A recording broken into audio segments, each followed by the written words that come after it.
Hustle and Flowchart. What is up, everybody? Matt Wolf here with the Hustle and Flowchart podcast. I'm here with my business partner, Joe Fear, and today we're bringing back a second-time guest. Today we've got Aaron Fletcher on the show, and Aaron's first episode with us, all about how to pretty much automate everything in your life, has been our single most popular episode of the podcast to date. And since he's been the most popular episode, you guys have voted basically. You've basically told us this is the guy we want to hear more from, so we're bringing him back again for a second episode. Now, I need to warn you about this episode. This one's going to be a little bit more on the silly, fun side because we went to lunch and we had a few beers before we recorded this podcast, and then we were actually drinking a few beers while recording this podcast. Kind of the first time we've ever done a podcast like that, where we were, we had a little buzz going and we drank some beers while we were doing the podcast. Haven't done that before. So this one's going to be a little interesting. We do get a little silly and goofy at times, but it's fun and there's a lot of great, valuable takeaways. Aaron has just a killer membership site that he's putting in, hundreds and hundreds and hundreds of new members every single month. So we wanted to take this opportunity to pick his brain on exactly how he's building, how he's loading up his membership, how he's retaining members, pretty much everything around how he has such a successful membership site. And, he gives us some of his Facebook ad strategies, some of his retention strategies, some of the, the angles that he takes on promoting his membership site. It's a very, very wide-ranging, very sort of buzzed, had a few beers in us conversation. So it should be fun, it should be entertaining, but it also should be super educational, because once you get a couple beers in Aaron, he's going to be open to telling you about anything in his business, and this one was perfect. So enjoy. Here's episode 45, How to Build and Grow a Thriving Online Membership with Aaron Fletcher. All right, so we're here with Aaron Fletcher, our first ever repeating second-time guest. Technically, it's a trifecta. Yeah, well, technically it's the third time we've had him. It's a tri-Fletcher. Ooh, I like that. Good branding. This is actually the first time we've done a podcast with beers. Well, that's on video. That's on video, at least. Beer cast. Anybody else knows about. Beer A cast. local Cheers. Swamis. Cheers, man. Cheers. Ding. Here's to all the dead markers. Yes. Did markers. Can I pour some out? I don't think in the middle of Aaron's office. Gary Halbert. So, yeah, we're hanging out in Encinitas, California. Great lunch at we had a paleo vegan lunch. Oh, yes. With Gluten-free. the buffalo. Sure, and if we want to call it that. With my French fries and my cheeseburger. And we did 2 CrossFit classes back to back just to prep for the podcast. Cross-fat. Right? Yes. Yeah. Yeah.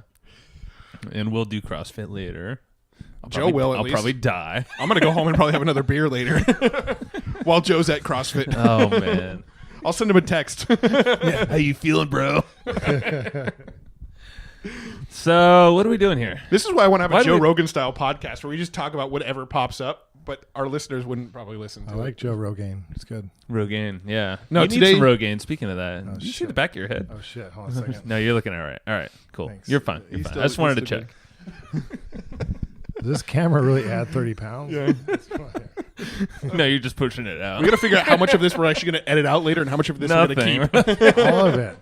You love this, right? This is live without a net. I mean, the amount of value we've provided in the first 5 minutes is worth the price of admission alone. Well, this might go All on right. our customer flash drive so they can see us That is totally screwing cool. around. I'll but edit this. I offer to edit this. We won't right. even have a we Tiga. won't even pass this one through Tiga. No. All right. Sorry, Tiga. He's our podcast editor. Yeah. By the way. So what we wanted to talk about today was actually membership sites, because you have probably one of the most successful membership sites that we are aware of with the Fletcher Method. Yep. And you're aware of like 3. Mm-hmm. Roughly. Well, we've got the EGP letter, the Fletcher Method. I think that's about it, right? Are there there's other one more. membership sites? I think there's a couple membership sites out there. Yeah. And I think Netflix? mine's right? like the second best. Okay, so What's the Netflix first? and then you. Netflix. Netflix would be first, and then comes the Fletcher Method. What about Yeah. Hulu? Hulu's like fourth. No. That's all Cosby reruns, and that's kind of creepy these days. No one likes them these days. Just take the pill. Oh, man. So, what the hell is the Fletcher Method? So the Fletcher Method is a method of acting like you have your own method for doing something. Well played, sir.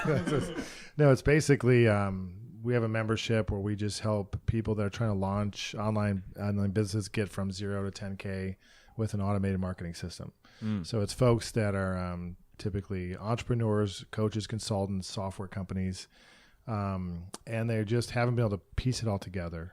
So you guys remember, it's hard to remember when you guys started out because you guys have been doing this for 10 years now, right? Right. Yeah. But when you started out, when I started out, I was like, I bought this course, went to this seminar, went to the product that and the launch this and bought all these courses for $2,000, but I couldn't piece it together into a strategy. So I just said, what if I put it into a A to B strategy where people can get their customer and their message and their offer and their funnel and their traffic all in one place. Little did I know it would take a lot longer to get it right, and it was about 3 years of struggling with it, but lately it's been working out really well. Nice. So with the Fletcher Method, how are you putting new members on? Because when it comes to membership programs where it's like a monthly or an annual fee, that's probably the hardest thing in the world to sell. Yep. So what is sort of the tactics, advice you'd give people on selling a membership? Yeah, it's a good point. There's 3 things that I think right now, given that we're drinking beer, I can probably remember one of them, is the first thing is to not sell a membership, is to sell an outcome, right? So most membership sites are like a grocery store where you're selling content, and everyone said content is king. I think that's kind of bullshit because there's no shortage of content. Nobody needs content. They're drowning in content. They need context. So most memberships, and I have a lot of friends that have 7 and even 8-figure memberships that do that well, and I think that's for more advanced people that know what they want. They know how to get there. Like my friend James Schramko said, my membership is like a grocery store. People come in, they know what they want. They can get content about anything that they want. How to do memberships, webinars, content marketing. But my folks are more like they don't really know what they want. Like when I go to a grocery store, I buy Twinkies, you know? Yeah, exactly. So It's obvious. it's just sorry, it's the camera. It's about giving. So what we do, the number one lesson is give people a pathway instead of a product. Just say, you're coming here to get an outcome. And the fact that we charge for a membership, we don't sell it as a membership. We say it's an alternative to paying a high price up front. Right. So when you finance a car, you think you're buying a car, but you could say, no, that's like a membership. It's a recurring payment. Yeah. So it's about giving people several $1,000s in courses or products and saying, no, you can pay monthly. Right. Got it. The second thing is don't believe what all the experts tell you, because everybody in the marketing space said you can't sell a recurring product up front. People just want to buy one time. Right. And it's just, you can't fake it, because if you have the bottom line with memberships, if you have a shitty product, people are going to cancel. Right. So what you're doing is, this is the SaaS company, the SaaS model, right? If you have a good product, you want to get as many people as you can to experience the product. Right. If you have a shitty product, you want to charge as much as you can with no refund policy. Right. You know what I mean? You want to say it's $2,000, and once you open it, I'm going to go away, and you're not going to ever get a refund. So I was just like, I spent 2 years selling something for $1,000 one time, and I was like, and I barely made a living at it. And I said, what if I just jack it all the way down to like $49 where they can get access, no content dripping, everything. And then the hard part was making cold traffic work. So getting the offer right was first, and then the cold traffic was a different animal. Yeah. So it's kind of the angle of, look, if you're anything like us and other marketers out there, you're probably buying at least 1 or 2 new courses every month. Stop doing that and just come to me. I'll just provide all that for you. Well, and what you're providing are like frameworks and these exact blueprints, Yeah, that's another thing. Is how far away should I hold this? Right around here. Okay, right. so Or that. Like this. that's another thing was what's out there is not only noisy, but people don't bundle frameworks with their training or templates. So what I do is, instead of creating a training course, I start with creating like a 1-page cheat sheet for the whole course. Like, here's a Facebook ads thing. I mean, here's how it's a really dense, like 1-page framework. Here's how you do a webinar. Here's how you do Facebook ads. Here's how you do lead magnets, whatever. And then it made creating not only for me, it was a huge hack, because then I could just create videos for, like, let's say you create a framework, like here's the 6 steps to a webinar.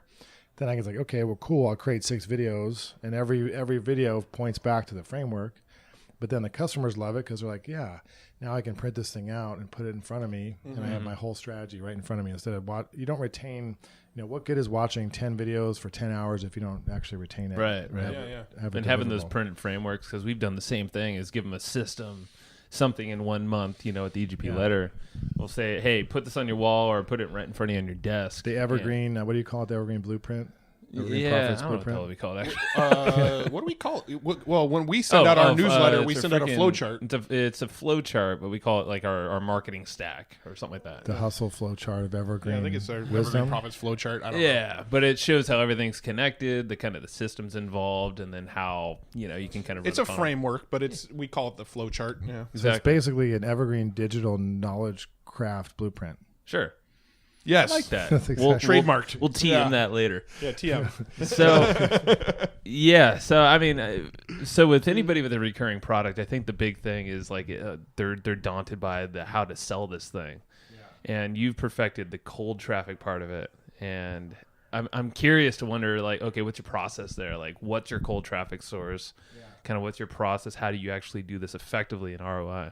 That's actually a great question. It took me a long time to do it, and it's so simple that a lot of people won't believe how simple it is. So here's the benefit of, remember I said create those frameworks in your membership when you're delivering content? Well, wait a minute. I said, since I've created that framework, if I go and put that into cold traffic as a Facebook ad, a Google ad, Facebook ad, Twitter ad, then you're like, okay, well, what people want, let's just face it, as human beings, we want quick fixes. We want to download, to have. We want to solve a problem quickly and easily. We don't want, no one would respond to a Facebook ad that said, here's a 5-hour training, on how to tie your shoes. People want the quick fix. So what I realized is if I take all the frameworks from my membership, so to speak, and I simply put those into Facebook ads, now, and I learned this from Digital Marketer, right? They had DM Labs, a membership. Yep. And what they would do is they realized they had different avatars. Certain customers want different solutions, different problems they're trying to solve. So instead of constantly advertising DM Labs, they said, since we have a training on YouTube, let's take a YouTube cheat sheet or a blogging cheat sheet. So everything I advertise is around taking the visual aspect of the framework, the cheat sheet, the template, giving them that, and then the offer is the same. So if I advertise, here's a Facebook cheat sheet. Okay, download it. I'm glad you like it. By the way, get in this webinar. I'm going to show you how we use Facebook ads. Here's a webinar cheat sheet. Download it. By the way, I'm going to show you how we use that, right? So let me see if this is... So what you're saying is if somebody was to just watch for all of your Facebook ads, they could essentially get all of your courses for free? Yeah. Well, I think so take that, everyone, and go watch. Make sure this wasn't the Fletcher Method. No, it's all right. Uber driver. No, but that's actually, Matt, if we're talking about, that videos, we've done some Facebook ads now of us scrolling through our PDFs, which are some giveaways. And that's really effective because people just, for some reason, they love the scrolly PDF thing. It's literally just like a screen capture of flowing through. That's a weird thing I do in my ads too. The more visual and visceral and attainable and physical, those ads work better. So all my members, we have almost 3,000 members, and they always challenge. Well, I'm going to try this ad instead. I'm going to try this Facebook ad, and I say no. The whole lean methodology is don't think what you're doing is right. Test. So I'm like, cool. Let me know how it works. I've never had someone beat the ads that I recommend.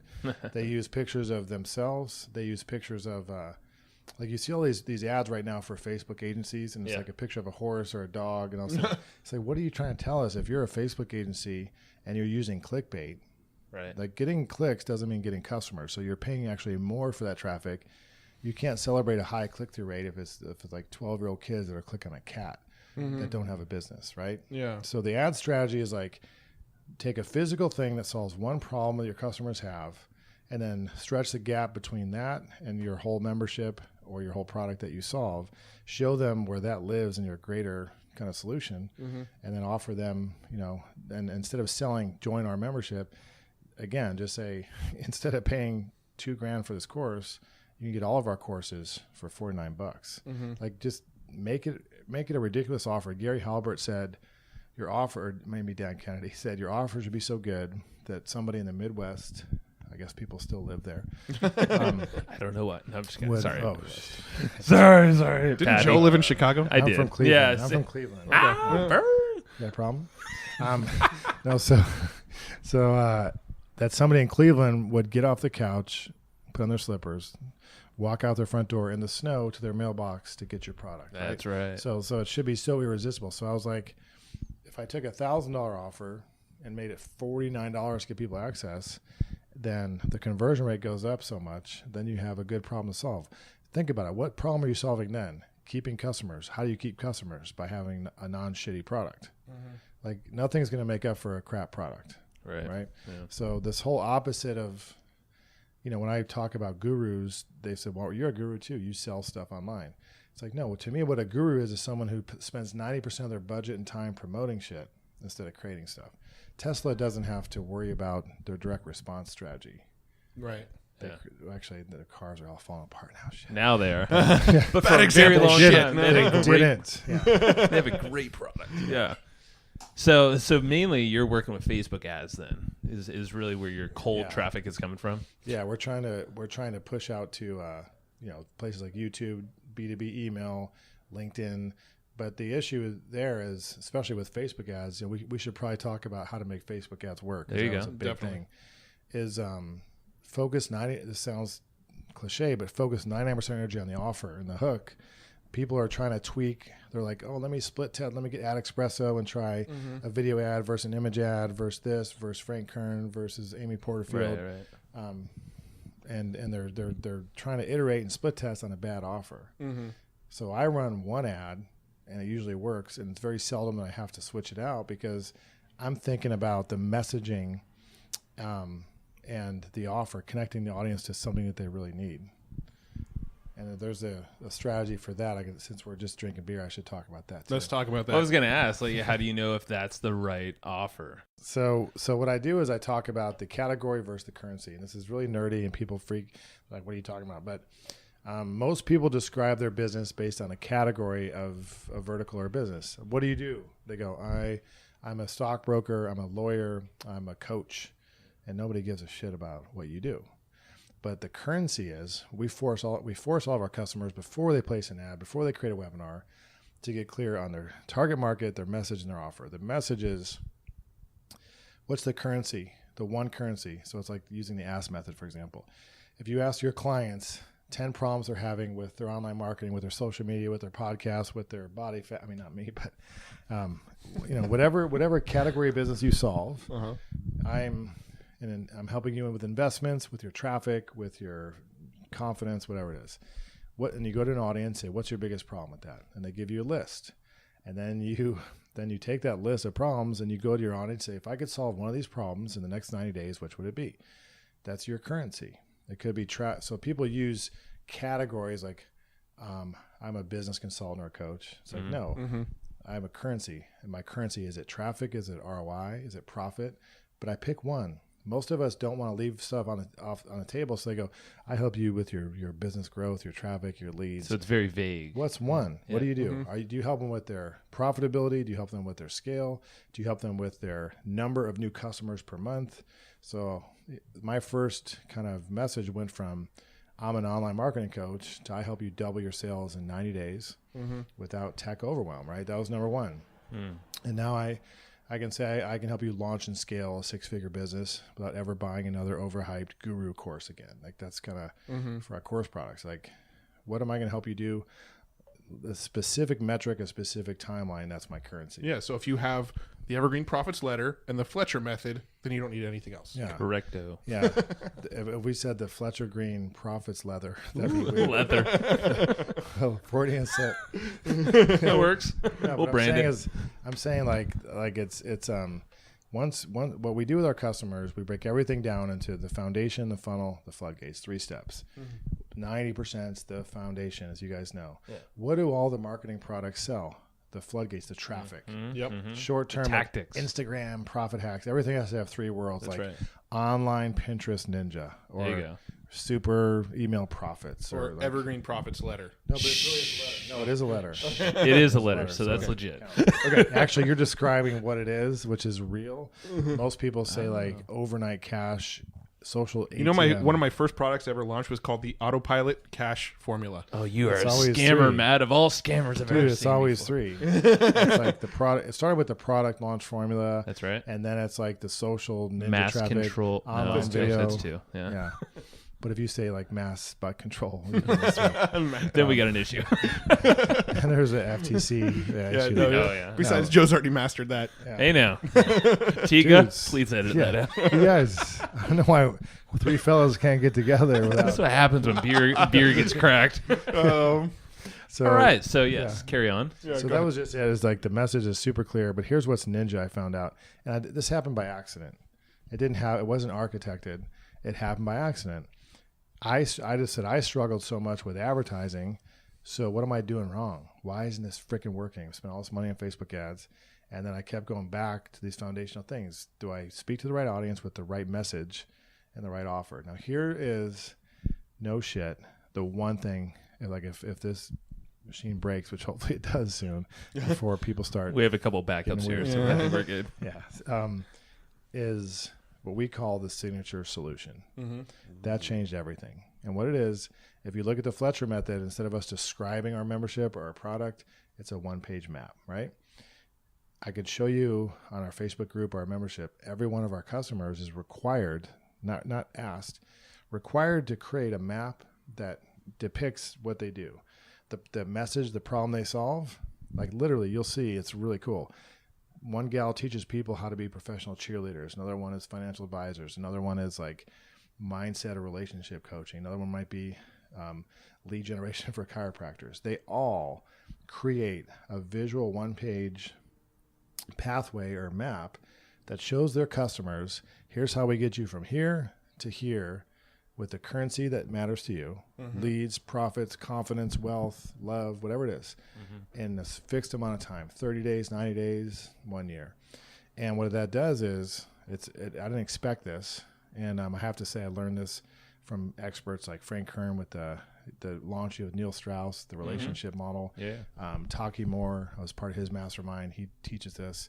He learned it from a guy named Matt Church in Australia, who's a ninja at IP. It's like turning your thoughts into a visual model. Once I learned that, I said, well, wait a minute. That is the Facebook ad. That is the membership. That is the webinar. So like all of our customers take what they know, put it into a visual map, and then all of a sudden I'm like, well, wait a minute. You advertise that on Facebook. Well, wait a minute. What's the Facebook headline? How to get here and from here to here in this amount of time without that stuff you hate. Right. So how to double your leads without buying paid traffic, how to lose 20 pounds without giving up beer. Here's the weight loss roadmap or blueprint. Yeah. So you create the map, that's the Facebook ad. And then my first epiphany was like, that's cool. We just figured out how to do paid traffic for any industry. And then the real aha moment when I said, well, if you're going to do a webinar, guess what? Those are the 3 sections of your webinar, the map. That's all the teaching, yeah. And what do you do in your map? You say, I'm going to show you this, how to get from here to here in this time. This is your webinar. Here's the 3 main struggles people have. You know, this is like Russell's, what's it called? Perfect webinar. Perfect webinar. Yeah. And then here's the 3 main steps to get what you want, how to do, or what to do. That's your map. So you show them the map. And guess what? Then at the end of the webinar, you say, I showed you what to do. If you want to know how, buy my stuff. Yeah. Call to And action. then, and then it got deeper. This is like the fucking Matrix. And then it became, well, how do I go from one-on-one coaching or consulting or agency to delivering a leverage program? And I said, it's the map. You take the map and create training products and frameworks. Now your customers can go through training, and then you can come and show up and tweak that. You know, so what do one-on coaches or consultants do? They answer the same damn question for the 100 people. Why can't you answer 100 questions for 100 people and everyone gets benefit? So it's like you take that map, use it to get customers, use it to qualify customers, because if you're going to interview a prospect, you're going to ask them how you doing in all these areas. And then when you serve customers, you can give them frameworks and training to do all the heavy lifting, and then show up as a coach once a month or twice a month and just tweak it. Like if one of my steps is like Facebook ads, if I can give you a Facebook ads framework and show you exactly how to set up your ads, you let your ads run for a week. Hell yeah. I can come in and look at your ads. The click-through rate is too low. The relevancy score is too low. the conversion rate's too low. Fix those, come back. Right? Really long answer, but the big takeaway is creating a map, no matter what industry or what product or service you sell, create a visual model that represents what you do. That's interesting. Yeah. So with that, and you were saying that you sell most of your products with, or all the products with webinars, right? Yep. So that's like the mechanism that you use then after you Pretty get that much. lead. And I think you told us earlier that you use mostly Russell Brunson's sort of perfect webinar formula. Yeah. Yeah. And that works out well as far as like It works great. Yeah. What we do is we use something for our members. So the foundation, right, is your audience, your message, your offer. Your offer is kind of like a visual map and a price around that. The funnel is the second step. And I have something called the perfect funnel finder, or the 5-minute funnel finder, tongue twister. And it's webinars for me, but for you it might not be. So we just look at edit that out. Beer. What's your Beer. wait, take a quick break here. Take a sip. Wash it down. What is your industry pricing?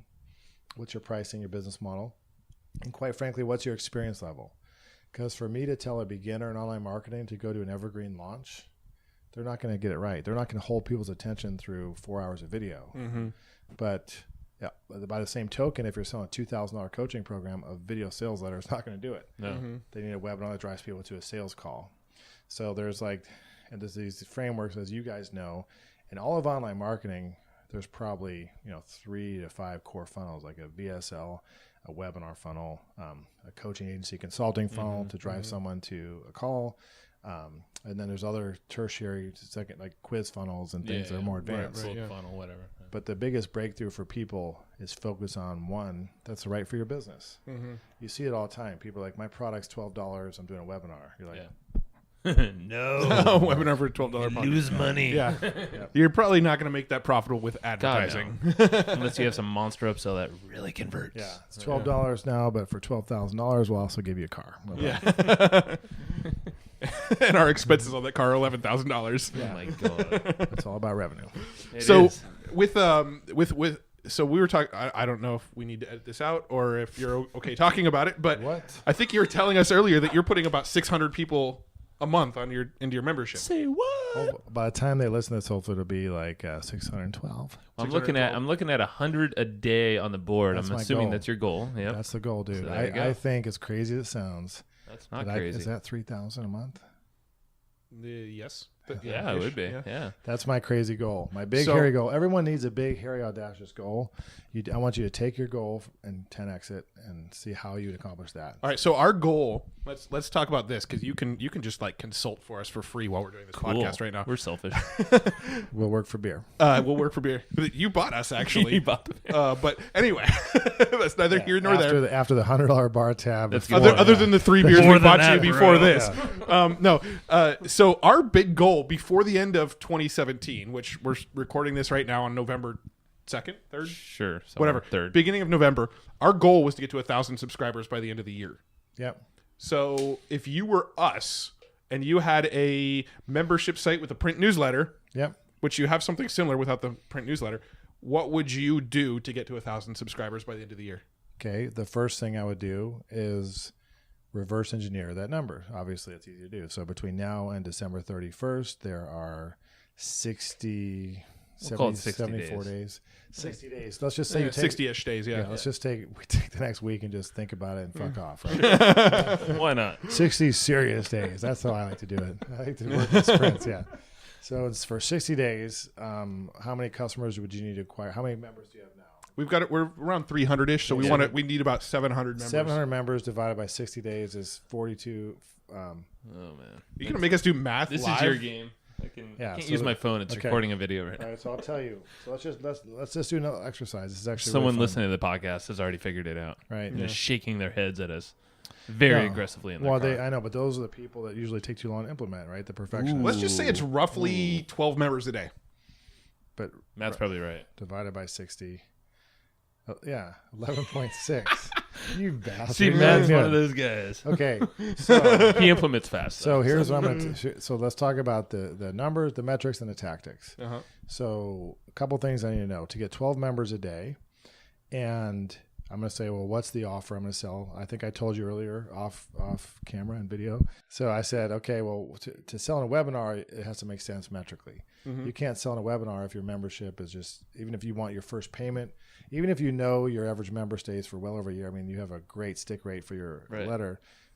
You have a cash issue. If you're not externally funded, you can't say, I can pay $10,000 this month to acquire $100,000 worth of customers, but I don't get any cash back for 6 months. Right. You don't have that float because you're internally funded. So you have to break even the first month. So to do that, there's 2 ways to do that. Increase the incremental customer value by bundling the letter with other added value. Like, hey, I'm going to give you these 2 courses that we've sold for 2 years for $1,000. And on the webinar, you create a visual map about how to get results in something like content marketing. So you don't make it about your letter. You say, this is the 90-day, the way to generate 2 to 10 times more leads without paid advertising. This is a content marketing roadmap. You educate them on that map you created, and you say, I showed you what to do if you want to know how to do it. We have this course and this letter. We're going to send you the best content and affiliate and online marketing strategies. Instead of charging you the $2,000, you can get it now for $100. So you increased, instead of $100, you make that like $300. The second is to sell frequency up front and reward people to increase the lifetime value, or at least the upfront cash flow, by saying, you can get it for $99 a month, or you can get it for $500 a year. So it's about half off. So now I can sell that on a webinar, but instead of trying to sell a letter, I'm selling the result a letter provides, which is how to create a thriving online business and get, look over the shoulder of 2 successful entrepreneurs in their experiments and guest writers. And basically you're curating the absolute best strategies on the web into the most condensed, power-packed piece of content and delivering it to your doorstep every month. And so that's how you can use cold traffic, as getting it away from the newsletter, making sure the offer is a lot. And guess what you're going to advertise on Facebook? Not the newsletter, that content marketing cheat sheet, roadmap, blueprint. And then you just tie it into, so you bundle, if you have software, you bundle it with education. If you have education, you bundle it with products or software. It's like, how do you solve more of the customer's problems by increasing the incremental order value with stuff that you already have available? Got it. And that's similar to what we're kind of starting to do, I guess. With our, we're playing with the annual offer. We're also bundling it with some $1,000 products that we have. Yep.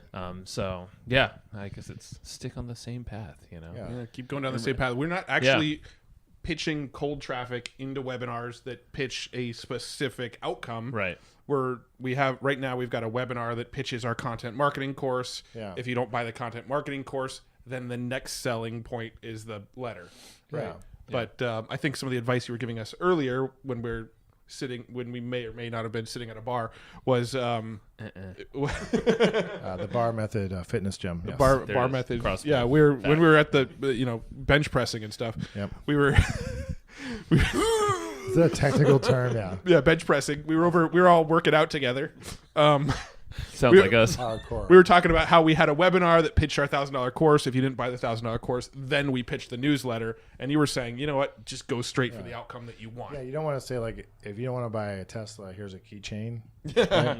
You want to say, like, you want to take them kind of up that ladder, in my mind, because if you have really good stuff like you do, I mean, think about it. People love your letter. Right. So the goal is to get as many eyeballs as you can in the letter. Well, the problem when you do free trials to do that is you get the wrong customer who's only there to get a free letter. Totally. But if you go from a webinar and you offer, like, let's just say your Evergreen Profits book, the minimum barrier to create a customer is like a $5 book. Well, then you said, well, when you upsell people to a trial of the letter, they cancel. Then upsell them to the normal $99 subscription from the book. So we'll probably have a lower conversion rate, but a lot higher retention rate. As long as there's an ROI, you can scale. Like I'm looking for that first month for you to break even. Yeah. At worst. And like, what Alex Becker does, the way his formula is very simple. He just has his advertising metrics down where he can wait 3 months on the cash. He has enough cash.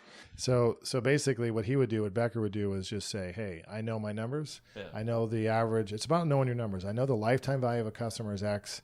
I know the monthly recurring revenue is Y. I know the acquisition cost is Z. So what I'm going to do is I'm going to pay 3 months up front and lose money, and then the third month I start making money. Well, that's hard to do if you don't know your numbers or if you don't have a lot of cash. So breaking even is not a bad thing. So if your average cart value, I mean, that's what I did with this offer was I realized that if 40% of the people pay up front, you know, $297, the rest pay $49 and they stick around for 5, 6, 7 months. And then maybe there's one upsell. So the average cart value is like 200 plus. I'm like, wait a minute. Even if I spent $200 to acquire a customer, I'd still make money on the back end. Sure. And that allows me to have control and actually spend, I think I spent $2,000, $3,000 a day for September, $2,000 a day for October because I got a better formula down. But, you know, when I first started Facebook ads, $100 a day freaked me out. Oh, yeah. It scared the hell out of me. yeah.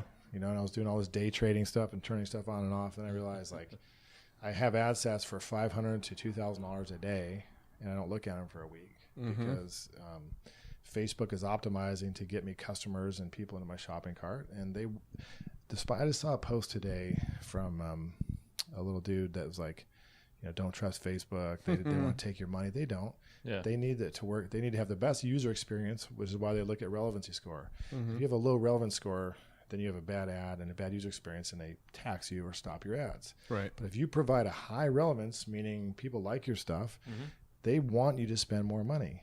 They want you in ROI. They have the world's most sophisticated algorithm and machine learning system to get you results. Yeah, no, I believe that too because we were running some ads where we were pumping $100 a day through, you know, one specific ad, and I actually turned that ad down to where we were running like $6 a day, and it actually started converting better. Yeah. Because we were actually putting less money, and what was happening was Facebook they try to optimize for the budget you give them. They do. So if you try to give them a small like $6, $7 budget a day, they're going to try to figure out how to get you as much customers as possible from that $6 or $7. If you're going, they are, but by the same token, people think if you increase your budget, they're going to make you spend that budget. That's true in the short term until they calibrate. So the way Facebook's algorithm works, there's a learning phase and an optimization phase, which means this is a lot of people don't know this. This is actually, let me give you a huge takeaway for Facebook ads for everybody.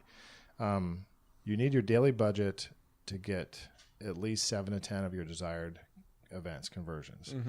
So what does that mean? If you pay $5 for a lead, if you can't go and spend $50 a day, then you need to bid on clicks.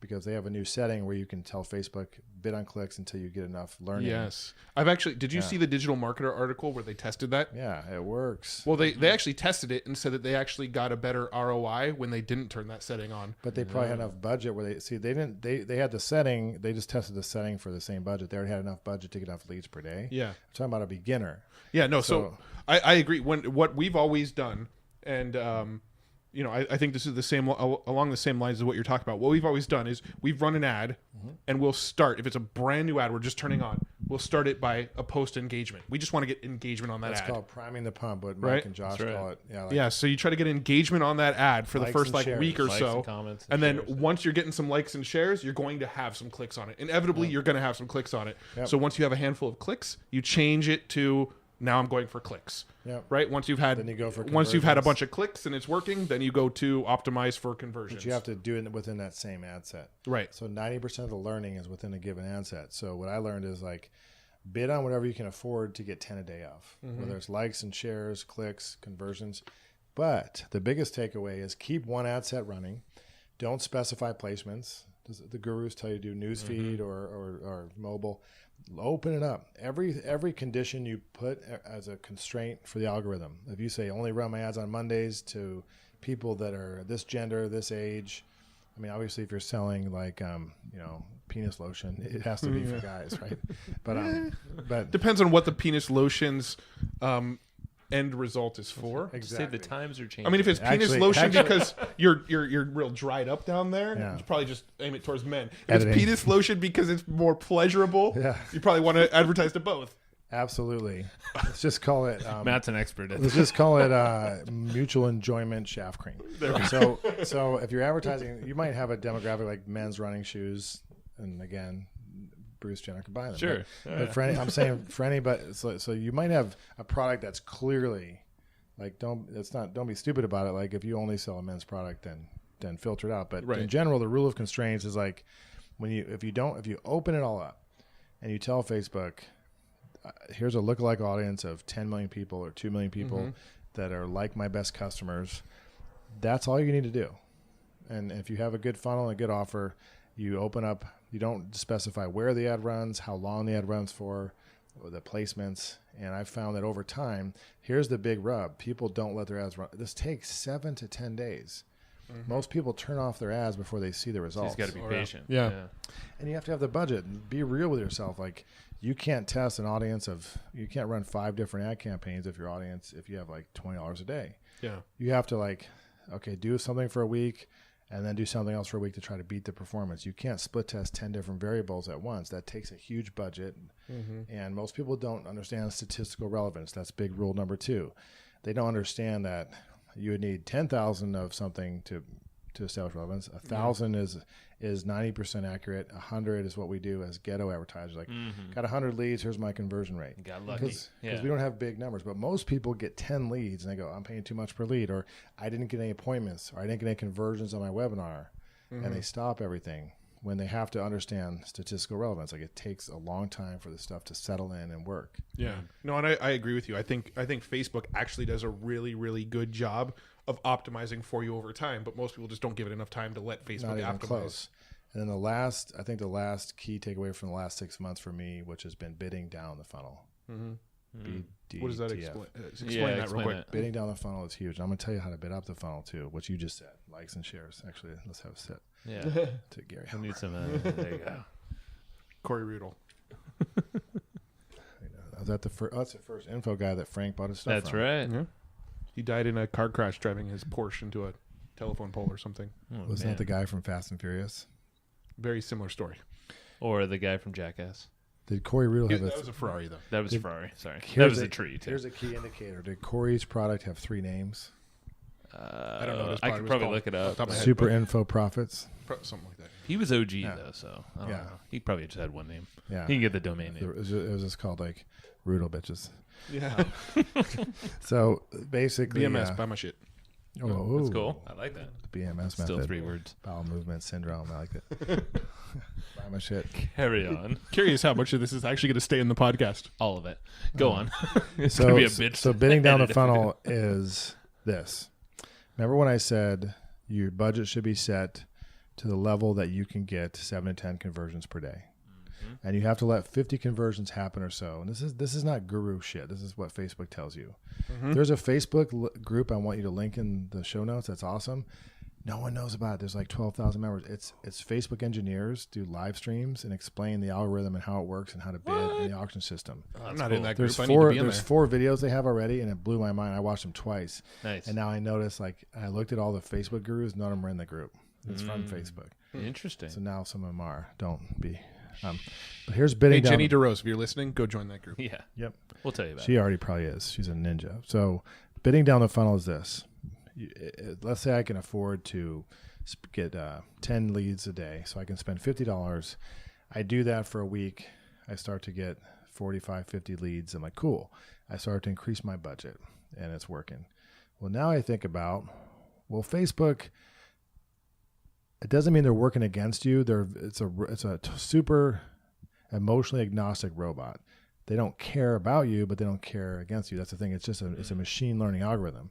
So they're going to give you the people that are most likely to become leads, which means people that are likely to opt in. Doesn't mean those are likely to be your clients. Right. So bidding down the funnel is saying, once I get my budget up to where I can get 5 leads a day, then I'm going to bid on webinar registrations. Once I get 5 of those a day, because my budget is, let's say it costs me $10 for someone to register a webinar, $5 a lead, and let's say it costs me $20 for someone to show up on a webinar, attend a webinar. Well, I'm going to start bidding on people to attend the webinar because my budget's big enough where I So can you're targeting a different layer. down the basically. funnel. I'm Yeah. bidding down the funnel. What I bid most my ad sets now is for add to cart, meaning I tell the ad set to optimize for cart views, which means they've signed up for something, they've registered for a webinar, they showed up on a webinar, they stayed to the end, they saw an offer, they went to the shopping cart. Doesn't mean they're my best customers, but they're the damn closest thing because I don't have They're right there. yet $8,000 a day or whatever, which I'm trying to figure out how to get to. You'll get there. In Yeah. the next 90 days, that's my goal, is to bid for purchases.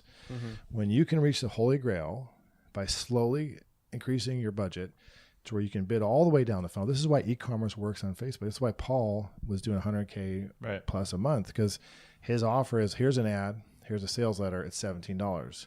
Yeah, Well, 27. But yeah. $27. Well, at the time it's printing, it could go up to a monthly membership. Well, we don't need the name of the product, so buy it's all it right. now. Yeah, it's not designer. So Not at all. With 2 R's yeah, and no E at the end. with no affiliate link in this podcast. But no, but it's just the reason why that works is because you get feedback. Right, there's no risk. What's the risk Right. of saying I spent $100 today, I made 150? The risk is if you're doing a huge like consulting thing where they have to take, it's about the sales cycle, the duration, where they have to they become a lead today, and in 60 days they become a client.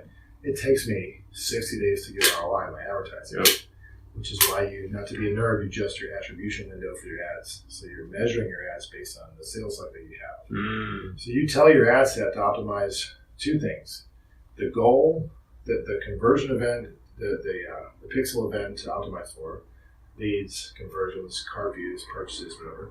Then you tell the timing. So if I'm bidding on leads, I'm going to say optimize for 1-day clicks, because if someone clicks on an ad and they're not registered for a webinar or download something, it's unlikely they're going to click and then like sit there on their computer for a week. It's a smaller cycle. I think the sales cycle to become a lead is like a second. Sure. But for purchases, I might do 7-day, because I'm giving Facebook a whole week to measure what happens, and then at that interval, they're going to look back and say, these are the people that over 4 or 5 days, 6 days became customers for leads. Right. So that's a big thing. So bidding down the funnel is huge. But if I could tell someone, the first thing, like the simplest thing to do right now, put your whole Facebook budget in one ad set. Put 3 or 4 ads in there, a scrolling video ad or an image ad and a video ad. Let Facebook determine which ad is going to work the best. They're better at it than you are. Yep. Put your whole budget in one ad set, and Facebook is going to find, based on that budget, over time. Wait for 50 conversions before you touch anything, because that's the learning phase. Let them figure it out. So sorry if there was a little bit of audio issue there. We just realized it. But What other selfish stuff could we ask Aaron? Here. all right, so I want to know. And for everyone else, too. All right, so we kind of understand your Facebook ad strategy now. You're sort of bidding down the funnel. You're sort of bidding for each metric you want, and then as that metric works, you bid for the next metric you want. Yep. All right, so getting somebody into a membership site, how do you actually pitch a membership? Like, how do you pitch somebody on? Because the hardest thing to sell is something that's a recurring price. Right. So how do you actually pitch that recurring price and make it sound like a benefit to them? Easy. You pitch it as once and charge them twice. How does that work? Explain deeper. You don't tell them it's a membership. You just say it's $10 and then you bill them without telling them? Yeah, no, I'm just kidding. That's great. It's all juxtaposition, right? So here's the thing. I have to say this with a huge caveat, is that I got the best results of my life when I stopped doing. So here's the thing. There's ads running every day on Facebook that assume customers are really fucking stupid. And it took me a while to know that they are, but they assume that's a knee slapper. No, it assumes that a lot of them are stupid, and the point is that it's like we do these marketing things that we don't think about. And I zoomed out and I was like, what would happen if I never said buy this by Sunday at midnight? If I never had a fake countdown timer, if I never had fake scarcity and urgency, and I just said, here's what I do. And I actually say that. I say, you can buy it now for $49, or you can buy it in a year. Maybe it'll go up a little bit, but probably $49. You know what I mean? And I kind of just looked at, like, right now on Facebook, I look and people I know are like, I've seen an ad from a guy in Australia that it says, like, get this plan. It runs out today. And it said it runs out today for like 6 months. That makes you just look like shit. It makes you look stupid. And it makes you untrustworthy. Yeah. So to pitch a membership, I just said, here's exactly the way. It's like us versus them, the old way, the new way. I'm like, here's the way the marketing world usually works. I go make a course that solves one little problem that you have and sell it for $2,000. And then I spend all my money, and I go make another course that solves a little problem you have, and sell it for $2,000 or $997 or whatever. By the way, the 7 at the end doesn't actually. There's not a real study. We don't put 7 at the end of our products. We're 9s at the end of our products. Yeah, okay. I put mine's 997.9. You like more money than 7. Yeah. Ours is $99 a month. So ours is $49. Like, oh shit, the annual's $297. But messed up. It's just like the real juxtaposition is this. Here's the way the normal space works. The problem I'm trying to solve for you is to actually get results and follow a clear path. So again, I said the membership should be pitched based on a path with an outcome, not just a general membership, but you're going to learn these skills in this amount of time. Or if it's an evergreen like newsletter, great. But every month we're going to give you one specific outcome that you can put in your business right away. And instead of charging you a whole course around that, we're going to give you these courses and this right now. So instead of charging you 10 grand, we're going to give it to you for a small monthly fee. You can quit whenever you want. So I'm taking away the risk. But that whole stacking thing, Russell and everyone else does, is like that works if it's legitimate, right? So I open up my membership and I say, here's the content I created, and people want to know why. So instead of charging you $1,000 to learn webinars, $1,000 to learn Facebook ads, yada yada yada, I just put $8,000, but not bullshit guru stuff, value, real $8,000. But to charge separately, I'd have to create 8 funnels, 8 Facebook ad campaigns, 8 return policies, 8 customer service tickets, like all this mess. I'm like, I'm going to put it all in here, and you can get it all now. So juxtaposition is what sells the membership. So it's not that people want to buy a membership. They want to be locked in to paying an ongoing fee for something they don't see the value in that doesn't solve a problem. They don't want another thing on their credit card. But you can think about what the opposite of that is. You're saying, well, if you don't want to pay $49 a month, cool. You can get it all for $8,000. Right. So the risk is on you to offer a membership. The risk is on you to not charge $8,000, but it's worth doing in volume, because most people are good people that actually implement, that stick around, that don't try to steal your stuff. And you win with the lowest barrier to entry. So I literally show them, here's everything in the value, and I'm going to give it to you for $49 today. You can cancel whenever you want. Right. So just a question that it's something that we, everybody with continuity deals with, and we'll wrap up probably pretty close after this, is keeping people. So retaining your customers. Do you have any things that you do to make sure that people stick around for more than a couple months or a month after they see all your content? This is a huge membership takeaway. There's a couple things you can do. Number one, give people a reward for buying up front, because you can do your best work for them. They're committed. If they pay annually, you can do things like not only give a discount, give additional content, don't drip content. So the number one reason, Stu McLaren says this all the time, the number one reason why people churn out of memberships is not lack of value, it's overwhelm. Yeah. It's counterintuitive. I'm like, I'm going to give you everything I have, and then they're like, you gave me everything you have. And they feel bad that it's a lot to go through, and you're like, this sounds kind of hard. I'm going to cancel. Right. Yeah, So I see that. reward the heck out of it. Secondly, drip it if that works better for you, because sometimes I talked to a customer today. He tried the all-you-can-eat thing. It didn't work as well. It's weird. He tried to offer people weekly coaching to help them and all of his content up front, and he got higher cancellations than when he dripped his content with no coaching. So it's like, it's counterintuitive that sometimes what's better for them is not perceived to be more valuable to them. It sucks, because you know it's going to work better. Our instinct is to like give them as Over-deliver. much as possible, over-deliver. Yeah. The other thing is a term like, so the Facebook dude Dan Henry said that that when they sign up for a payment plan, they're not signing up for a monthly cancel when you want.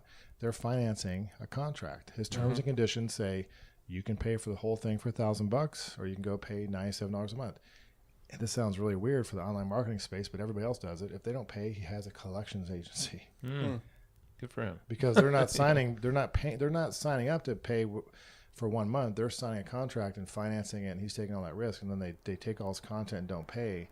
Anywhere else in the world, you can't like get your iPhone and go, I paid 2 months. Sure. Yeah. I'm out. I'm Yeah. out. So- Cancel me, please. That's an extreme measure, and the whole point is like, what's the phase is like, avoid it in the first place by making it so attractive to buy up front, and by dripping content or not giving bonus content or doing stuff like that. And then when you get cancellations, like, okay, well, why are people churning? Do they have a bad user experience? Yeah. Poll your audience and say, we always say, why are you canceling? And unfortunately, most time it's a false start.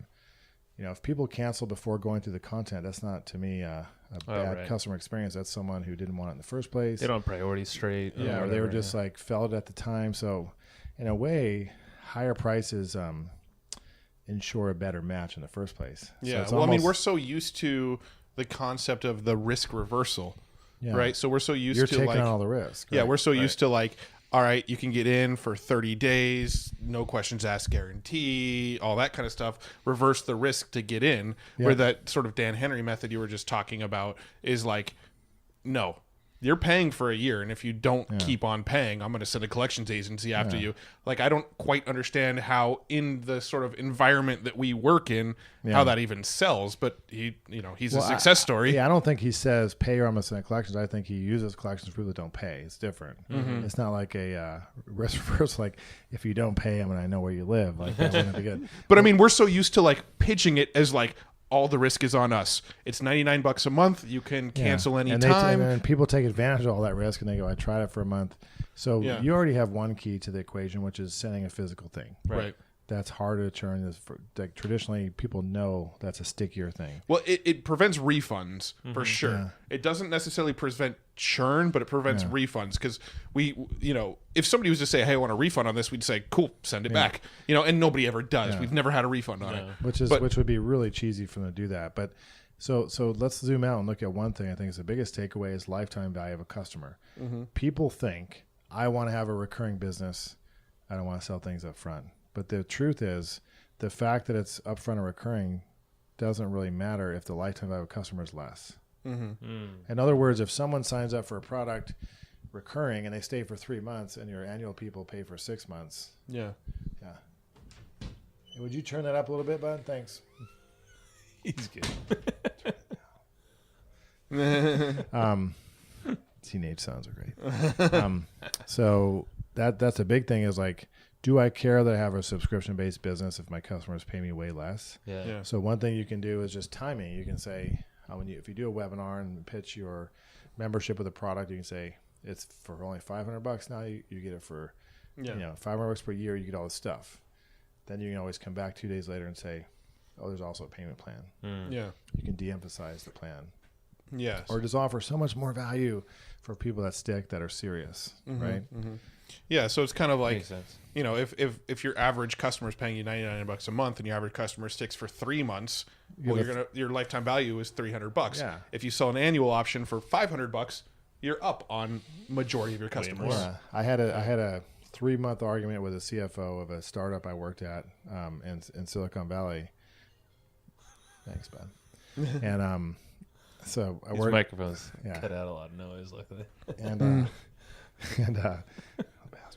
so and he was like, I was like, if you charge a 2-year contract, let's give him half off. Yeah. Because we were selling online advertising to attorneys, and it's like, give her $2,000 up front instead of $4,000 if they pay monthly. He's like, but we're losing $2,000. We'll go out of business. Like, no, your current lifetime value is 7 months, right? I'm saying you're going to get that up to 2 years, or 1 year equivalent by giving half off. You're adding, what's 12 minus 7? 12 minus 7? 5. Yes. There you go. So you're giving 5 months more. You're increasing your value by almost like 40% by doing that. So it's about knowing the whole moral of everything, whether it's advertising, offers, webinars, like, what are the few numbers you have to know? Is like, what does it cost to get you to acquire a customer, and what's that worth to you? And then reverse engineer. Okay, so what does it cost me to acquire a lead or prospect, and what is that worth to me? And that's how you really do advertising successfully. Is know, like, I'm going to pay Facebook for a lead $5. If I know that lead's worth $8, I'm going to keep the ads running. Yeah. Yep. So then you work to increase the LTV.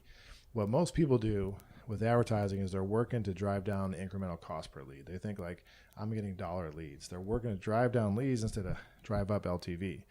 Andrew Tweedo, my data scientist buddy, says this all the time. It's like, focus on making your average customer worth more by offering additional coaching or training or products to those customers. Make your customer value greater, which allows you to spend more in advertising. I can't remember when I looked at my cost per lead. I don't care anymore, because you're way higher. Yeah. I'm just looking at, like, if I'm spending $2,000 a day, if I know that I'm making $3,000 or $4,000 a day, and hopefully if I go on vacation and realize I lost all my savings, that's different. So you have to look at it. But that's really the moral of the story, is focus on 90% of your energy on that foundation, knowing who your customer is and your offer, creating a visual map. Know what you're willing to pay for a customer. Your customer value doesn't matter if you're charging recurring or one time. and tweak all your offers to reward people for paying up front. Cool. Bam. I think that was a masterclass in everything continuity Yeah. and selling with cold leads. Well, I think. Imagine if we did it sober. Yeah. Well, next this one we this will. would have been better. This was better. Sober marketing podcast. I think that should be it. Is Sober Marketers just podcast? lame. Never sober. Never sober. No. In fact, we've actually talked prior to this about doing a podcast where we're always drunk. Well, if we had a sober So- podcast, my wife would not be mad at me right now for being wanting to be somewhere else. I was supposed to look at a house at 3, and I just got 100 calls. Like, where are you? Your son's here to go to the I was airport. supposed to take him to the airport. I'm not working out like I was scheduled to do by my trainer. I'm exactly where I'm supposed to be right now. So No, Matt's gonna be stuck in traffic now. Yeah, that's and we probably got a lot more info out of you. So But- it's all good. very cool. Maybe All right, stuck in traffic would be a good name. stuck in traffic. That Yeah. could be fun. All right, so Don't be drunk. What about pumpkin chucking? Pumpkin chunkin'. We watched videos on it earlier. YouTube it. All right, so wrapping up, just because I know you got to take your kid to the airport, and Joe has to get somewhere, and I just got to go sit in traffic for a while. Wrapping up, are there any current books that you're reading right now that you'd recommend to people? First of all, I recommend the same one for people to get started up and scaling. For people just starting out, I always recommend Ask. Okay. Oh, yeah. Yep. Because nothing's better than figuring out from a target audience the problem you should be solving for them, getting clear in their language and the one currency you solve. So part of our program, we tell if you don't have existing customers, stop, go do an Ask survey, and then we can help you scale that. Number 2, The Automatic Customer by John Warlow, because he talks about that's a new one to me. no matter what bit, or read it, it's awesome. From florists to Amazon to coaches to SaaS companies, he talks about the top 5 recurring models in business and the metrics you should know, and basically challenges anyone to say, show me why you can't have a recurring business. Any business on the planet should be looking at a way to do a recurring I model. agree. I agree. Doesn't it make life so much easier? It does. We're here right now. I mean, You want to talk about like income, Predictability, consistency, yeah. job stability, that kind of stuff? Yeah. Like create Yeah, continuity. if you're an entrepreneur out there, or if you're an employee, that is, and you're looking for stability, Yep. true stability comes with continuity, It not totally your does. day job, not your I work one-by-one out client. twice a year like clockwork. Yeah. It really works. But your gym membership gets it monthly. Oh, they love you. That's a They good love point. you. And why don't I cancel? Because I know that I'm already spent this much. It'd be a big waste, Yeah. you know, to I feel leave so much fatter than I better should. And if I cancel, gym I'll get a lot fatter, so I shouldn't cancel. I'm telling you that cross-fat is the best model there is. I saw that YMCA card in your wallet. So All right, so last question then. All right. Where should we send people after listening to this? To Union Tap Room Bar down here. All right, come meet up with us. We'll be at Union Tap Room Bar. We're not going to leave for the next 6 months because we're expecting you. Cheers, guys. Pleasure. All right, man. Thank you. thank you, sir. But go to Fletcher Method. What's the Fletcher Method website? Fletcher Method. It's called fleshmonster.org. Fleshmonster.org. He said it. He said it. All right. Well, Google Fletcher Method and the logo kind of looks like a sperm. Just look for that logo. You'll know you're in the right place. Shooting into your wallet. All right, guys. We'll see you later. Hey, thank you for listening to this podcast. Now, if you want to learn more and hear from us every single month, which a lot of people do, it's pretty fun.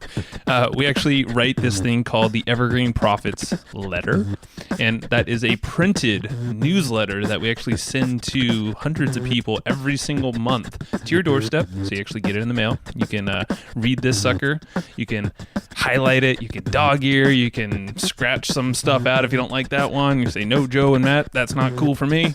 But you can take a lot of different strategies, about 15 or so from every single issue, and it's really cool. So basically, these are actionable strategies that you can use in your business right away to test out and pretty much build on what you already have going on. So check it out. It's at www.egpletter.com.